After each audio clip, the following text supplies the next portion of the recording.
करता गावातील काही कर्मठ लोकांनी एका सुंदर स्त्रीला सांगितलं, जा आणि तुकोबारायांची तपश्चर्या भंग कर. समाजामध्ये दादा चांगल्या रस्त्याला गतिरोधक आणि चांगल्या माणसाला विरोधक कायम ठरलेले असतात. घराचे घाव सोसल्याशिवाय दगडाला सुद्धा देव पण येत नाही. ते घाव सोसावे लागतात. याच्याकरता चांगलं काम करणाऱ्या माणसाने इतरांकडे बघत बसायचं नाही, आपल्या मार्गाने पुढे वाटचाल करत राहायची. जगद्गुरु तुकोबारायांकडे त्या सुंदर स्त्रीला पाठवलं. जगद्गुरु तुकोबाराय शांत बसलेले आहेत. ते सुंदर स्त्री तुकोबारायांच्या समोर जाऊन उभी राहिली. पण जगद्गुरु तुकोबारायांनी एक कृपा कटाक्ष त्या स्त्रीकडे टाकला. दादा, ती नजर काय तुमची आमची नजर नाही, ती जगद्गुरु तुकोबारायांची नजर आहे. जगद्गुरु तुकोबारायांच्या मुखातून वाक्य बाहेर पडलं, जाई हो तू माते न करी सायास आम्ही विष्णुदास तैसे न. काय म्हटले तुकोबाराय? जाई हो तू माते न करी सायास आम्ही विष्णुदास तैसे न. माते म्हणून, आई म्हणून तुकोबारायांनी त्या सुंदर स्त्रीला संबोधलं. आम्ही विष्णूचे दास आहोत, आम्ही तसे नाही, आमच्याकडे यायचं काही कारण नाही. आई तू निघून जा. समाजामध्ये आपली पत्नी सोडून जितक्या जितक्या स्त्रिया तुम्हाला आम्हाला समोर दिसतात, या प्रत्येक स्त्रीकडे आम्हाला आई म्हणून पाहता आलं पाहिजे, बहीर म्हणून तुम्हाला आम्हाला बघता आलं पाहिजे. तर तुकोबारायांची शिकवण आहे. आणि आता येत्या 19 फेब्रुवारीला तारखेप्रमाणे या महाराष्ट्र राज्यामध्ये ज्यांनी स्वराज्याची स्थापना केली त्या छत्रपती शिवाजी महाराजांची जयंती 19 तारखेला आहे. हे छत्रपती शिवाजी महाराज अवघा 16 वर्षाचं वय आहे राजांचं. आणि राज्याच्या पाटलाने एका महिलेची आबरू लुटली आणि खबर मासाहेब जिजाऊंना कळाली. ज्या वेळेला मासाहेब जिजाऊंच्या कानावरती बातमी गेली, आऊसाहेबांनी सांगितलं त्याला दरबारामध्ये आणा. दरबारामध्ये आणलं आणि विचारलं, पाटील आपणच राज्याच्या पाटलांनी त्या महिलेची आबरू लुटली? पाटलांनी सांगितलं, हो आम्हीच लुटली. आऊसाहेबांनी छत्रपती शिवाजी महाराजांना सांगितलं, राजा न्याय तुम्हाला करायचा आहे. 16 वर्षाच्या छत्रपती शिवाजी महाराजांनी सांगितलं, राजाच्या पाटलाचा चौरंगा करण्यात यावा. आणि चौरंगा केल्यानंतर चावडीवरती त्याला नेऊन मांडायचा. चावडीवरती एवढ्या करता मांडायचा, येणारी जाणारी लोक ज्या वेळेला याच्याकडे पाहतील त्यावेळेला अंतकरणामध्ये धडकी भरली पाहिजे. अरे आमच्या हातून जर असं चुकीचं कृत्य घडलं तर आपली सुद्धा हालत याच राजाच्या पाटलासारखी होणार आहे. हे छत्रपती शिवाजी महाराजांनी असा न्याय दिला कारण बळ होतं राष्ट्रमाता राजमाता जिजाऊंच्या संस्कारांचं. दादा, तुकोबाराय तुम्ही आम्हाला स्त्रीला आई म्हणून संबोधायला सांगतायत, आई म्हणायला सांगतायत, माते म्हणून संबोधायला सांगतायत. कारण राष्ट्रमाता राजमाता जिजाऊ होत्या म्हणून हिंदवी स्वराज्य घडलं. त्या थोडा आवाज. 350 वर्षापूर्वीचा भयानक अंधकार, 350 वर्षापूर्वीचा भयानक पारतंत्र जर समोर आणलं तर पाया बापड्यांच्या इज्जती लुटल्या जात होत्या, तर नेवाड पोरं बेडविकारीला नेली जात होती, लहानग्या मुलांचे नाकात कापले जात होते, म्हाताऱ्या माणसांच्या खुलेआम कत्तली केल्या जायच्या. हात होते वर्तांचे पण कुठेतरी कड्या कपड्यांच्या मध्ये लपून बसलेले. अशा वेळेला एक स्त्री शक्ती सामने आली आणि आवाज दिला, नसेल कुणी या महाराष्ट्राला पारतंत्र्याच्या अंधकारातून बाहेर काढणार, पण ही जिजाऊ समर्थ आहे, जिजाऊ समर्थ आहे. बोलल्या नाहीत. शिवनेरीवरती शिवाई देवीच्या समोर पत्र पसरला, मागणं मागितलं, दार उघड बाया, दार उघड.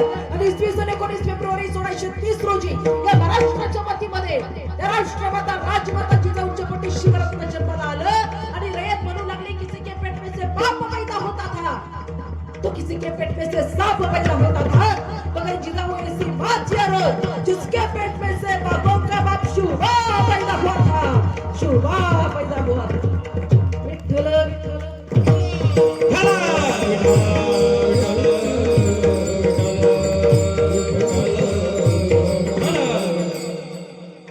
काय परिवर्तन केलं दादा छत्रपती शिवाजी महाराजांनी. राष्ट्रमाता राजमाता जिजाऊंनी 2 छत्रपती घडवले, धर्मवीर छत्रपती संभाजी महाराज आणि छत्रपती शिवाजी महाराज. आज तुमचे आमचे सप्ते, तुमचे आमचे वाढदिवस, बारसे, 10वे 13वे वर्ष श्राद्ध, आपली महाशिवरात्र, आमच्या अखंड हरिनाम सप्ताह एवढ्या थाटामाटामध्ये जर कोणामुळे पार पडत असतील ना तर ते फक्त आणि फक्त धर्मवीर छत्रपती संभाजी महाराजांच्या मुळे पार पडतायत. दादा, गुरुवर्य विकासानंदजी महाराज मिसळ असं सांगतात, या महाराष्ट्रातल्या प्रत्येक कीर्तनकारानं हे धर्माचा कार्यकर्ता असावं. आता आपण कुणाचा कार्यकर्ता होतो हे आपल्याला माहितीये. आताच्या निवडणुका झाल्या दादा, पैसे वाटून लोक निवडून आली. या गादीवरून सांगणं योग्य नाही, पण आपल्या प्रत्येकाला याची जाणीव असली पाहिजे. आज आपण विकले गेलो. बापू आपल्यापेक्षा डुक्कर सुद्धा महाग आहे. राग येईल माझ्या बोलण्याचा कदाचित तुम्हाला. आपल्यापेक्षा तिन्हीची जनावर सुद्धा महाग आहेत.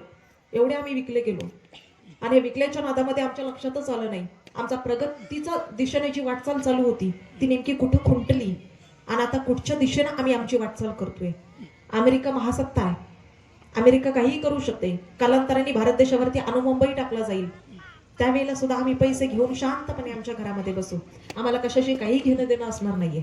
पैसे वाटून ज्या ती लोक निवडून येतात त्या ती विचार करण्यासारखी गोष्ट आहे. त्यांनी विकत घेतलं तुम्हाला. आता तुमचा प्रगती हो नाही तर नाही हो, तुमच्या गावचा विकास हो नाही तर नाही हो, त्यांना काय घेणं देणे.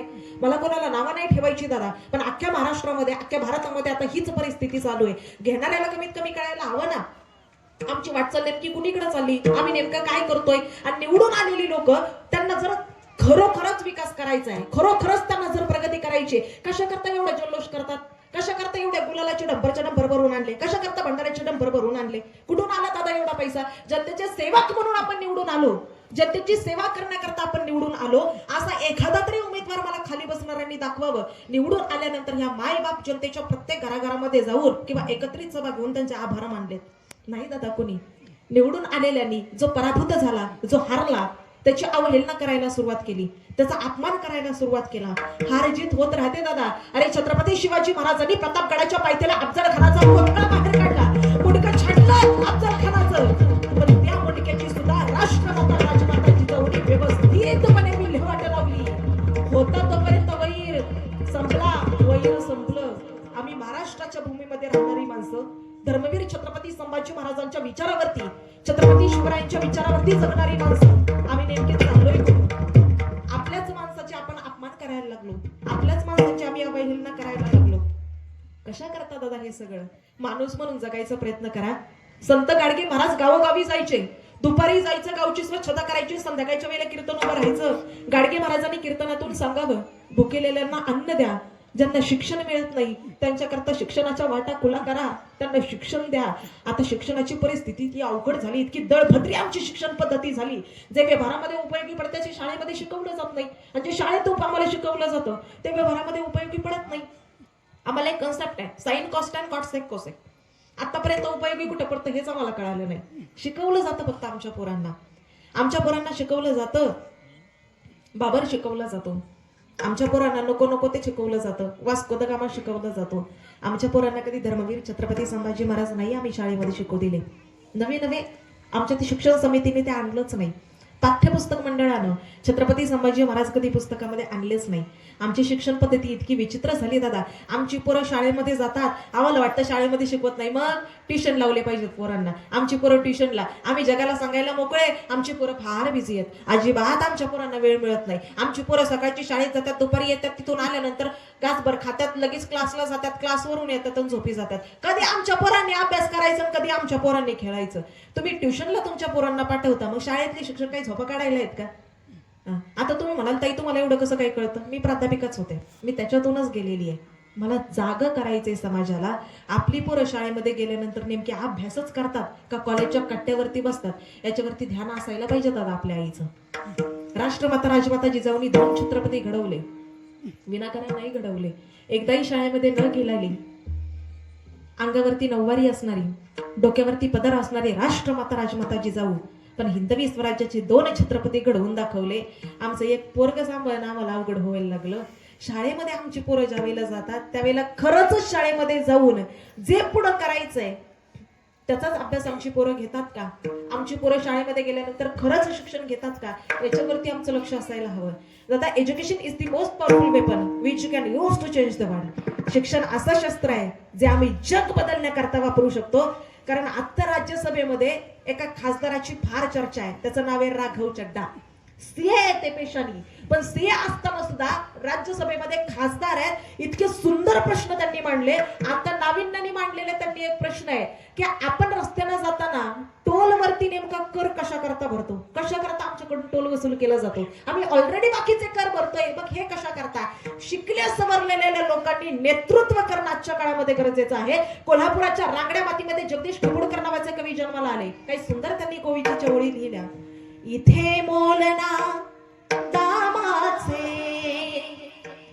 मोती होतील घामाचे, सरस्वतीच्या प्रेमाचे प्रतीक रम्य शुभंकर हे, सत्य शिवाहून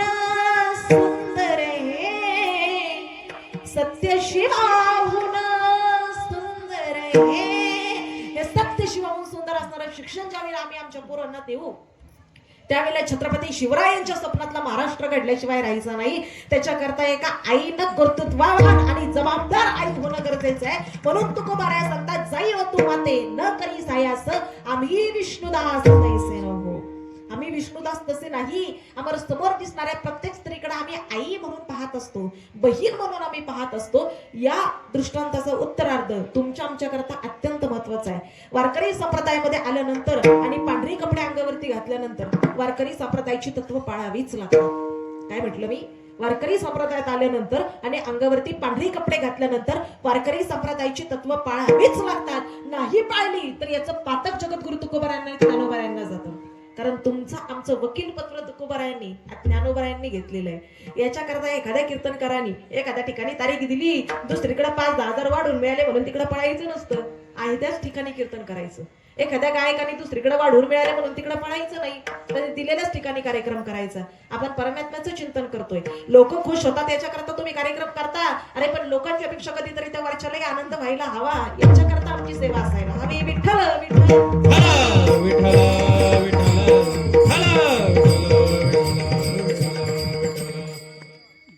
दादा साधकांनी प्रश्न केला, तुकोबाराया आम्ही कायेनं वाचन आणि मनानं भगवंताचं दासत्व केलं, आम्ही कामावरती क्रोधावरती विजय सुद्धा प्राप्त केला, आता तरी तो परमात्मा आम्हाला कळेल. तुकोबारायांनी सांगितलं नाही, तुम्हाला आधी त्याच्यावरती विश्वास ठेवावा लागेल आणि ज्या वेळेला तुम्ही विश्वास ठेवाल त्यावेळेला तो तुम्हाला कळेल. अभंगाच्या द्वितीयच्या विश्वास तो करी स्वामी वारी सदा हो. विश्वास तो करी स्वामी वारी सदा हो. विश्वास तो करी स्वामी वारी